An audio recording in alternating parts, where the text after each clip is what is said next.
Welcome to the show. So that's what we're doing. I'm Candiace. I'm Leah, child. Hey, girl. It's giving dramatic every girl. time. Oh my God. Welcome to the Drama Club. It's season 2. Season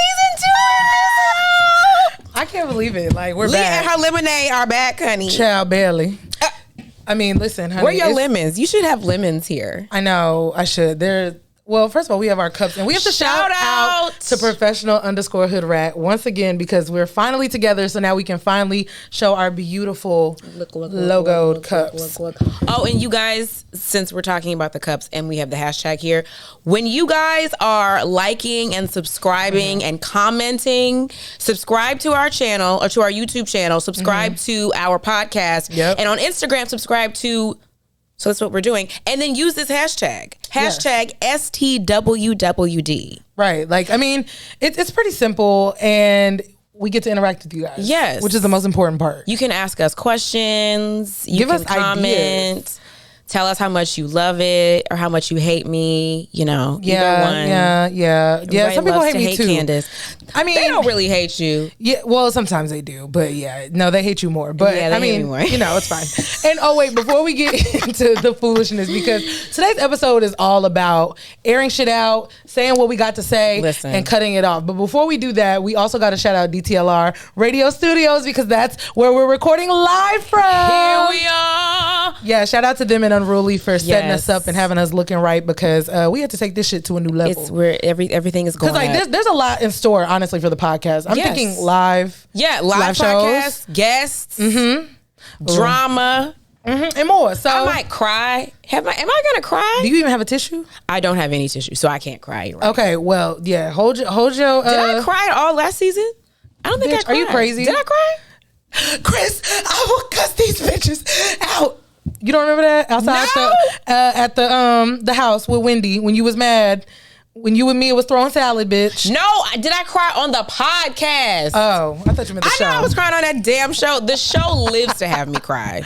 Yeah. Shout out to Bravo, RHOP. Yeah. Oh, shout out to my boss, Andy Cohen. He has a star on the Hollywood Walk of Fame. Oh. Yeah, he went and did his little ceremony recently. Okay, He's got a whole star. Oh, we love that. I mean, it's well deserved. He definitely stirred something up for pop culture. Listen, for pop culture, for women. So I read somebody said something about how somebody was like, why does Andy Cohen have a star on the Walk of Fame? And somebody was like, he literally, and they listed all of the shows, all the housewife shows, all of the shows on Bravo that he has a hand in. And he gave women who wouldn't ordinarily have a platform an opportunity to be out here in these streets promoting their businesses, accomplishing their goals. That's why I was here. That's why I came. I came so that I could be out here in the streets creating albums, go get Deep Space. It's out there. Period. You know, movies, film, television, all of the above, podcasts, all that. So yes, he really did give us a platform to cut up. So yes, have your star. Have your star. And that you all do. Okay. Well, yes. Okay. Some of us are boring. Ooh.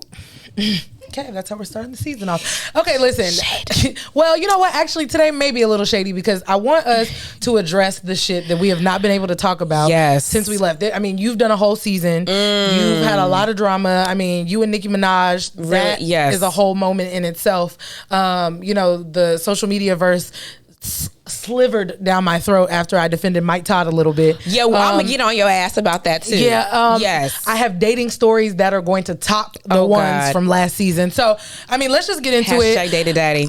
I mean, there's questions I have about the reunion. I haven't talked to you about them because I just didn't want to overwhelm you, but there's so much. I needed a minute. Okay, so for those of you who live under a rock, season 6 concluded with our reunion. 4 parts, okay? Cut me that extra check. Thank you. I appreciate it.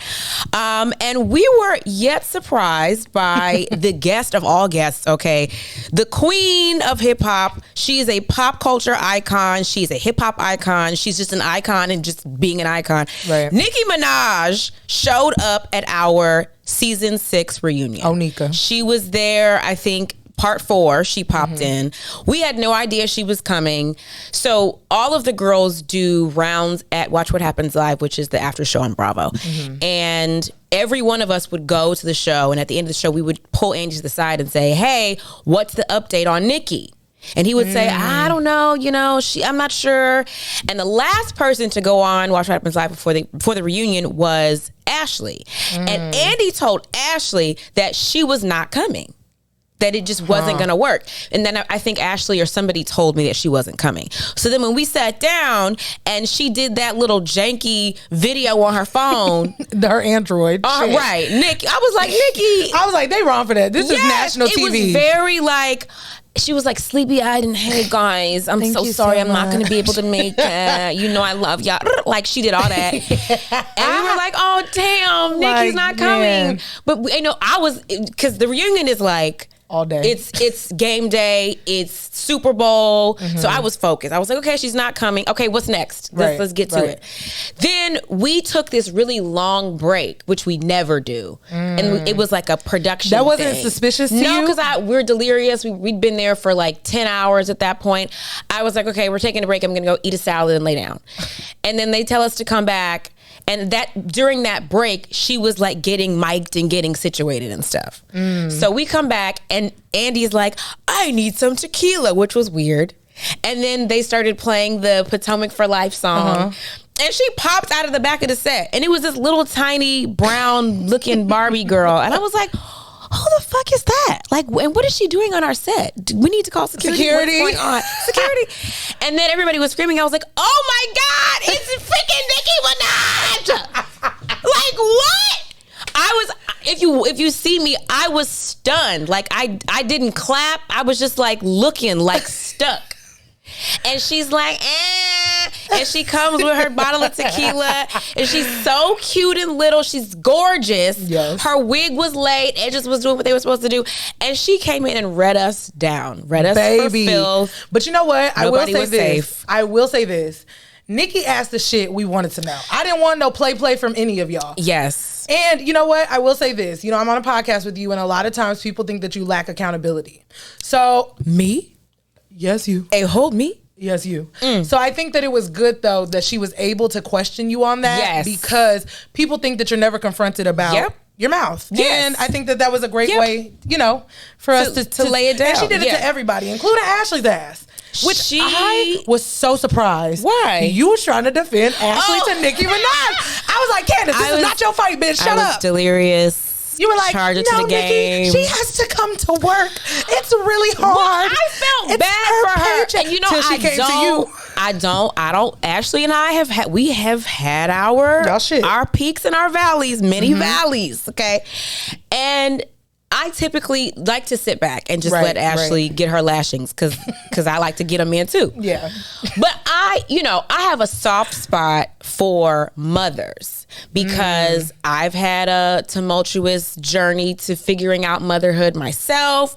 And I just have a lot of respect for what a mom goes through. Your vagina is forever changed because you brought a human into this world. And then you go through 10 months of growing a person, and then you spend the rest of your life making sure that they're not assholes. Like it's a lifetime commitment, like of epic proportions. So I just have a lot of respect for moms. And as much as Ashley is, she blank, she's blank, and we have our issues, I have always respected her motherhood journey. And I just felt like Nikki was being she was being additionally harsh to not understand that Ashley had literally given birth like 2 weeks before the season started. No, she gave birth during the season. And they came back. And I'm happy that production gave her time to kind of get acclimated and, heal some.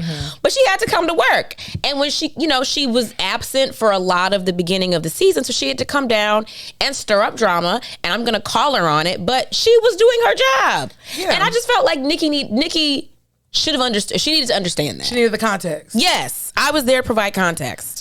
Okay. And I'm going to do that with anybody, even if I don't like you. Okay. Well, the same way that you saying you love mothers, people going to say, well, do you love mothers after you was coming for Mia's all season? Well, I didn't come from Mia's mom. I made a general statement, okay? Now, look, I will defend your mama is a general statement. It's definitely some black. I say to Chris all this. I say it to my sister all the time. Definitely some black, school age comeback. Yes. Your mama. My video is low budget. Your mama is low budget. That was so That was so light. And if you all know me, hello, my name is Candiace. If you know Candiace Dominique Dillard Bassett. Get with it. Let's get into it. You will understand that when I am hot, I can really go into the gutter. I go to hell. Okay. Mm-hmm. Hell is my resting place. That's the bar. The bar is in hell. When I'm rebutting, wait, bitch, not a your resting place, bitch. Am I sitting next to a demon? Listen, when you come for me, yes, I'll be a demon. The bar is in hell. God. When I'm being shady, my resting place is hell. Yes, I will own that. I will own that. Okay. And accountability. We love it. Okay. Okay. Knock. Right. Okay. Right. If there's any place to take your accountability, let it be known. Let it right here. Rewind that and keep this on the record. Yes, I understand that my mouth is reckless and my bar is in hell, and that's okay, because if you leave me alone, we can stay here on earth. And also, too, y'all have to understand when the show come out, please don't tell me how much y'all don't like Candiace. Do you not know we do not care. Do you know I have turned into like people's personal therapy about you? I had to put that video out because I was like, y'all motherfuckers are not every Sunday gonna keep calling me to tell me what you think about a bitch you've never met. That's what you're not gonna keep doing. But you know what is so interesting to me about this show as a whole is that it has shown me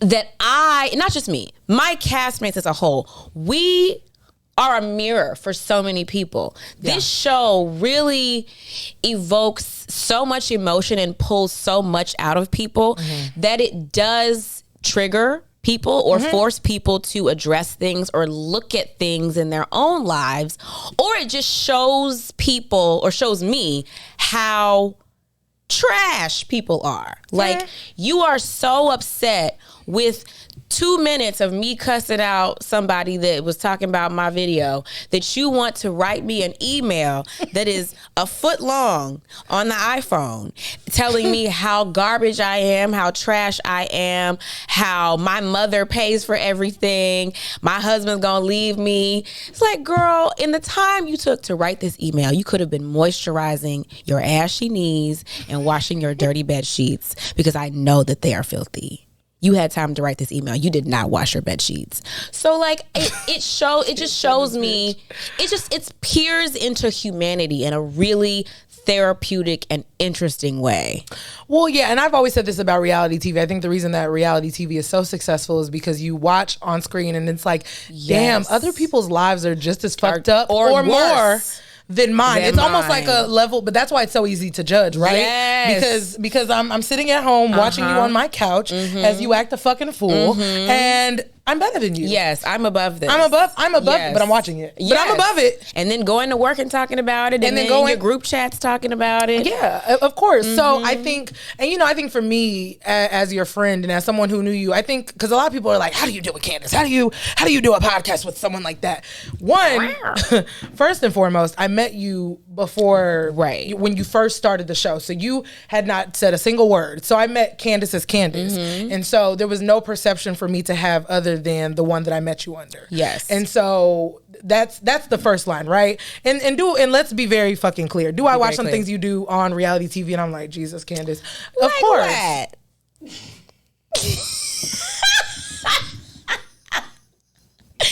Give me one example. Bitch, you said hell is your resting place, and you talking about and what? Bitch, when you in hell, I'm a child of the Most High King. I can't relate, bitch. When is she. When you go down, no, bitch. When you go down there, I don't know you. Listen, bitch, you do know me, because you be laughing. My resting place is up here. And you be texting and being like, bitch, yes. Yeah. But let me tell you something. Listen, I don't like to go to hell. I don't like when you go to hell either. But you can go to hell. Not Leah, I will tell you particularly what was my thing. So when you were saying your mama to Mia, and you didn't know, fair game. Did not. Fair game. Did not know. Fair game. But then, bitch, you were abreast. You were abreast, okay? And you still was like, your mama hoe? When? At the reunion? Okay, now let's clear that up. Okay, let's do it. Did they show outside of the trailer the context of that clip? No, give me context, please. Exactly. I'm ready for it. To spill all, turn the page. Exactly. Turn it. I don't remember what I was talking about, but I was not talking about Mia. That was, they used that in the trailer to draw you in. But in the actual episode, you don't ever see me address Mia and say whatever about your mama, because I wasn't talking about her. I think I remember the conversation was, I was saying, if you say this to me, then I might say this to you and use it as an example. But we did not ever have an exchange where I said to her again, your mama. So to clear up, editing is a whole hoe. And editing likes to come for me because I give the people moments, and that's fine. I understand how that works. But no, I didn't say that again. Okay, good. Yes. But again, I didn't bring it to you because I already know how this goes. But I watched and I cringed. Okay, that's a cringe moment. Yes. Okay, now speaking of editing and villainizing in characters. Yeah. Baby, Bravo love your mama. Oh, Jesus Christ. They you know what is so funny? That moment at the reunion where she called me, people are like, that was staged. You told her to call, or production told her to call. No. we came back from, I think, lunch or a break. And I was talking to Andy and talking to maybe Robin or something. And my phone buzzes. And I'm like, I forgot to turn my phone off. Let me turn it off. And we had not started yet. We were still like down. Yeah, right. And it was my mom. And we weren't up yet. So I answered the phone. Honey. The cameras are never off at the reunion. Mics are always on. So they catch everything. And I'm just like, oh, hey, Mom. And I don't think she knew we were filming. She was just calling to check in. Mm-hmm. But, a moment for my mom on camera is, that's just, she's Diana Ross, honey. Camera action. She's Loris Van Cartier. She's going to be on stage. So she took advantage of the moment. And I wasn't expecting Andy to want to take the phone, but he took the phone and wanted to talk to Dot. And they had their moment. And she gave the people a giggle. But that was not staged. She was. And I also think, too, also meeting your mother and knowing her off camera, it's very, Candiace's mother gives you what she gives. It's not, there's no act. No. There is no extra. There is no, Miss Dot is Miss Dot. Miss Dot and she gonna come how she come, and you take it or leave it. Yep. Obviously, another pivotal point of the show was Chris and your mom's dynamic, which in the reunion, it seemed like it was very unsettled, but have things now... We've had the holidays, a new year. So yeah, there have been highs and lows. I think the low point was definitely seeing those moments on the show because I didn't know they were happening. Right. And neither did Chris. Right. And then what's funny is we get the episodes early, so I watched the episode early, and I said to Chris, "You need to watch this," and he was like, "Nah, it's good, it's fine. I'm not gonna watch it." So then the episode aired the night we were wrapping the video for my single "Is It Enough?" And we shot over 2 days, and the second day we ran out of time at the studio, so we had to film the last scene at my house in the backyard in like a kiddie pool. The scene of me rolling around with the Bantu knots in the water. That was in your backyard? I'm in the backyard in a kiddie pool. Yeah. Oh, that's good. Like it looked a milk bath. Yeah. It looked good though. It don't matter. Yeah. So I was back there, and the show was on. So while I was back there, everybody else was in the house watching the show. Chris was making dinner for everybody. He was drinking, and the show was on, and he hadn't seen it. So he gets mad, and I'm like, I told your ass to watch the show. So you would have been mentally and emotionally prepared. And I didn't feel bad for him. I'm shivering naked coming in from outside like, I told your ass to watch the show. He was mad. So my mom came for Christmas, and it was awkward because at first I was like, can she even come? Is this even going to be able to work? But I can't not invite my mom for Christmas. We can't. Black people can't do that. I would be dead. So she came and she apologized to Chris, but it was like a Miss Dot way. It was a black mama apology. Oh yeah, okay. You guys, for those of my brethren and sister who are of the African diaspora, you know what I'm talking about. We, our moms and our grandmothers and our aunties have a way with words. and there's talk about no accountability. I was gonna say, do they have Mama words? ain't wrong. Right. She baked the cake and was like, "Here, Chris, get a piece." Exactly. It was no. She literally baked a cake.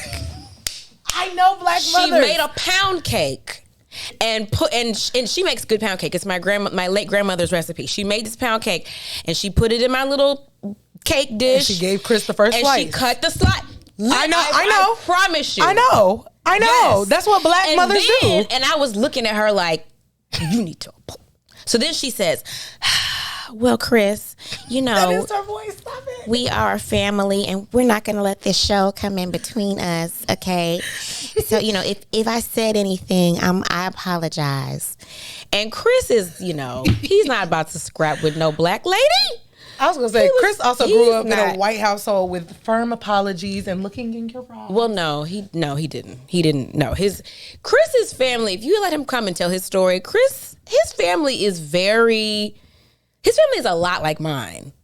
Yeah. And I think that kind of is a testament to why we mesh well. Mm-hmm. But no, he used to get beat and popped and cussed out. All that. Yep. So no, he's not going to argue. So he was just like, oh, it's thank you and it's fine. and we moved on. And I was drained at that point. So the moral of the story is they moved past it. Good. Chris was always going to be fine. My mom apologized. They're okay.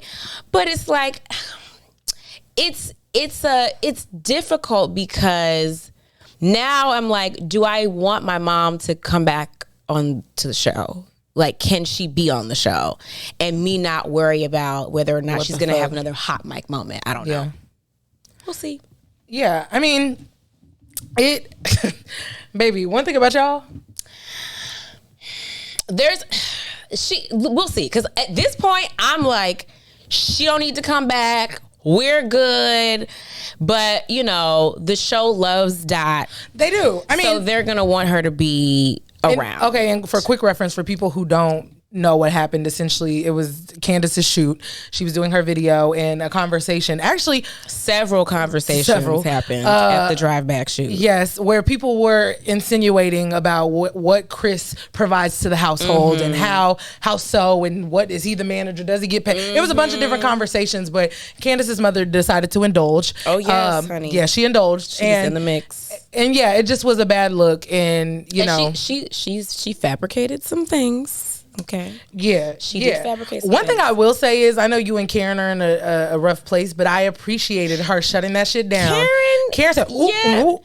And she told me later, before I saw it, she told me what she said. And she said more stuff that didn't make air, but she was basically like, we can't talk about this right now. Like, you gotta, let's let she's gonna see this. And I don't know where my mom was in her head, but yeah, I appreciated Karen for that moment. That was more than I expected from her. I'm not gonna lie, I know you have very mixed feelings about Ashley, but I think I love when I see you guys together in a non-negative space, because I think that y'all have very much so twin flame energy when you are not at odds. So I would love to see that. I would love when Ashley's having fun and she's being fun. Yes! Y'all have fun, and I like that. Yes, when we are out, like when y'all were in LA, filming, when y'all were in LA, y'all look like y'all were besties. New York, yes, we at the Telfar show, we had a good time. Yes, like I've never denied that Ashley's fun and we have a good time. That's not my issue with her. My issue ain't got nothing to do with that. Ashley turns on something else when cameras are around, and that is where I'm like, but I am open. Like season 7. Girl. And it's crazy because you actually started out, people really started to turn the page on you at the beginning. Before you started to getting into the Yo Mamas and lettuce flying. Everybody was people loved, they thought there was growth. They thought there was elevation. But hell is still the bar. And if you're watching that right now, that's the... And you know what else? I'm going to just an editing note. Listen, the season was not seasoning and they needed more. So, and who do they call? Ghostbusters.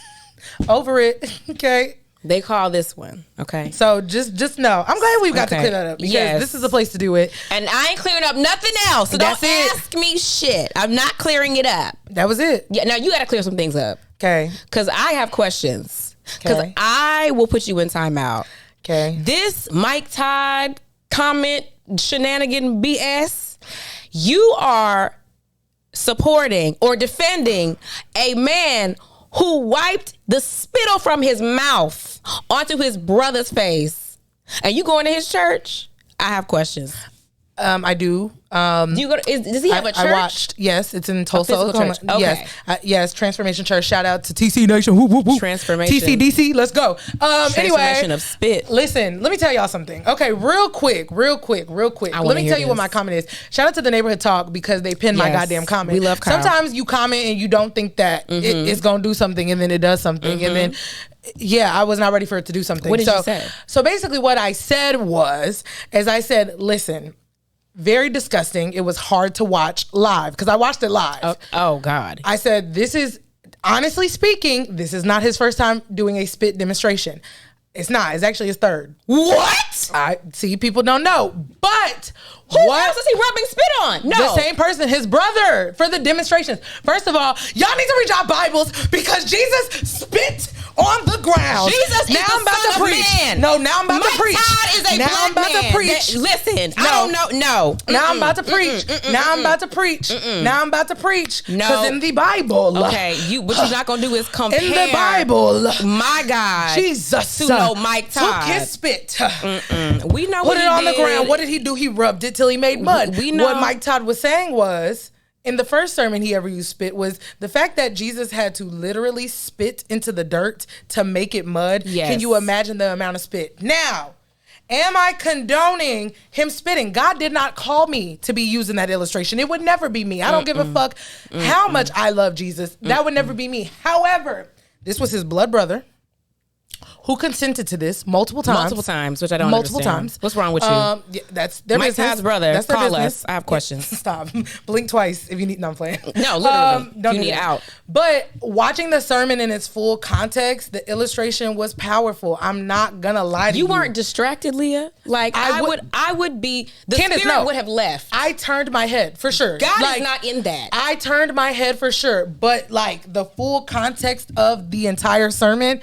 It was good. I ain't gonna hold you. It was good. I turned my head though. I'm not gonna lie. It almost made me a little sick. A little sick. I turned my back. Do you know what is in spit? Stop. Do you know? You remember when you used to spit in the sink and you didn't rinse it down? I know. You know how quickly it congeals and turns into like gel? Congeal is the word of the pod. Okay. If y'all forgot that we have a word of the pod, congeal. It's basically when Candiace says a big ass word that nobody fucking knows what it means. She'll explain at the end. Word of the pod, congeal. Anyway, yes. What about congealing spit? When spit congeals in the sink because you didn't rinse it fast enough, you know how and then you try to rinse it later. That shit is hard.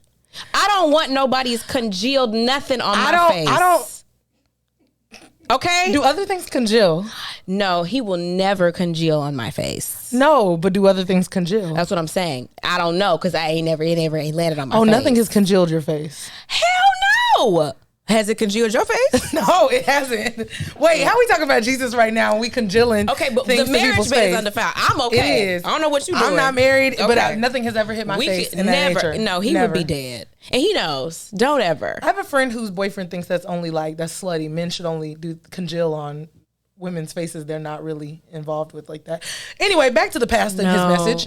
All I'm saying is in context, it was a powerful demonstration. Like what he was doing was powerful, but of course, and you of all people, Miss Reality TV, should know what it's like for a clip to try to, literally talk about something that was an hour sermon. That's true. But a 2-minute clip to define the man's message. It was a great message, but that's all I was saying under the thing. It was disgusting, and I never said it was not disgusting, nor did I defend his actions of spitting. What I did say was, in full context, it was a powerful demonstration. Y'all all can kiss my ass till y'all watch the full thing. And I stand by what I said. Yes, I do still watch his church. He apologized. He did apologize. He did say that it was nasty, and he did say it was a distraction, and I can respect that, because a lot of these pastors be so far up their own ass that if God told them to do something, they going forward. He did it 3 times. But he did something else that was a little trifling. So Mike Todd has some interesting hot takes. There's another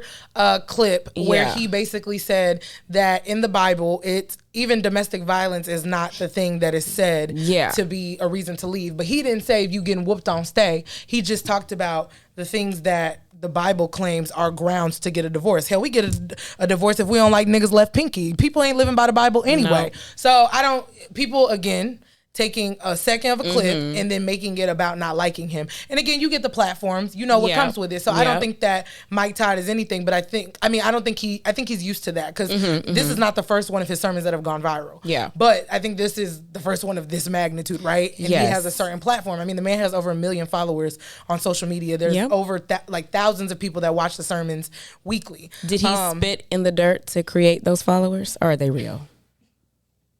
No, he preached. Oh, well. Okay. The bona fide word of God. I was just checking. And no congealment formed against him shall prosper. Listen. I'm just saying. No, it's not going to, over me, there will be no congealing prospering. Because we know the bar is hell for you. The resting place is hell. The resting place of shade is hell. Okay? You know what? I'm not doing this with you. Yes. Okay. So that I just had to get that across, because I felt like people told me I was in a cult. They told me I was brainwashed. They told me that under the neighborhood talk post. Oh yes. Mm-hmm. Well, that's a taste of fame. I tweeted one day something about people don't really want to be famous. They think they do, but when you post things on Shade Room and Neighborhood Talk and they pin them, or somehow it gets all this attention, you see how much you really don't want to be famous, because people are mean and they are nasty and crazy, and they will take you to hell. Now my bar might be in hell, but that bar is in hell. I was gonna say, you don't have to be you don't got to be taken to hell, bitch. You got an elevator. The fuck? You go ding and you're down, bitch. Don't act like people taking you there. You sit. You got a couch. No. Well, I might have a plush chair. Okay. Yeah. A love seat. A love seat. No, a cuddle chair, which is half of a love seat. Okay. Yes. Well, yes, but no, you are right, and I got a taste of that, especially when you go viral, talking about some of the biggest celebrities with some of the biggest fan bases, i.e. Beyonce and then Nicki Minaj. Ooh, child. I went viral for those two, and the Barbs are like a disgusting level. They're the worst. Nicki Minaj is doing all these interviews, and one of the questions that I want to ask that I feel like no one's asked, so if you hear someone ask this after this podcast come out, you took this from me. They stole it. Lemonade exclusive. But one thing I want to ask is about, like, what do celebrities feel the responsibility is to address their fans? Because, you know, your fans will go low as fuck and say some shit that you wouldn't even fucking say to someone else or about other people. Right. But, like, at what line do you check them. I don't do it publicly, but I'm known to go in, because I DM, like, some of my most loyal supporters. We have DM relationships, and I know where they go to school and about their kids and they got married. So there's one supporter that has a propensity to go into hell with you. Sit there. Yes, maybe with me. And but he said some crazy stuff, and I will DM him and be like, hey, draw it back, let's simmer, let's just simmer down, let's do less. The moment didn't require your entire soul, we could just use a little less. Bitch, you would have thought he gave you a kidney the way he was going for you, way too much. Yes. So that, because I consider those fans and supporters that will go to bat for me to be an extension of me, right? Because I'll retweet them. They'll defend you, and also when the world is attacking you, it feels good to know that there are people see me, people support and understand. Like the few people who were watching Transformation Church who actually believed and understood my message was like, yes, girls, powerful, praise the Lord. I was like, yes, you're going to heaven and you're sitting right next to me. Yes, God bless you. God bless you. God bless you. First seat to heaven. Hallelujah. Bless you. Bless you. Bless you. But no, yeah, like it makes you feel good, but also, I also think like when it's like the Barbs who are notoriously known for being nasty and like evil. I literally on the radio one time. This was even before Leah's Lemonade had prospered the way it was. I was doing Leah's Lemonade on the radio, but I wasn't doing it in the fashion I'm doing it now. And there was a story about when Megan Thee Stallion had first came out about how basically Megan was like, listen, me and Nicki don't have beef. It's the fans that pit us together. Yes. It is not. That's the thing. It's not me or Nicki have not said shit to each other. It's the fans. Yeah. And so I was a very avid, from the beginning, Megan Thee Stallion fan. She's from Texas. She's young. So I loved her. So when I would talk about her, I was like, now Nicki fans, y'all known for the rah-rah. Yes. Don't do that shit. It's Nicki fans. Right. That's all I said. Do you know, 2 hours later, I was in some type of space on the internet with Barbs. An alternate Barb universe. And the bitch was DMing me at first. I was like, girl, go to hell. Oh, she sent me there. She put me in a group chat with all these Barbs and was like, at Leah A. Henry, get her. Bitch, my feed was, you fat fucking bitch, you fat hoe, you done it. Girl, I was like, I had barely been on the radio. I was like, wait, no, like these bitches will find your address. See, this is like the thing. It's crazy.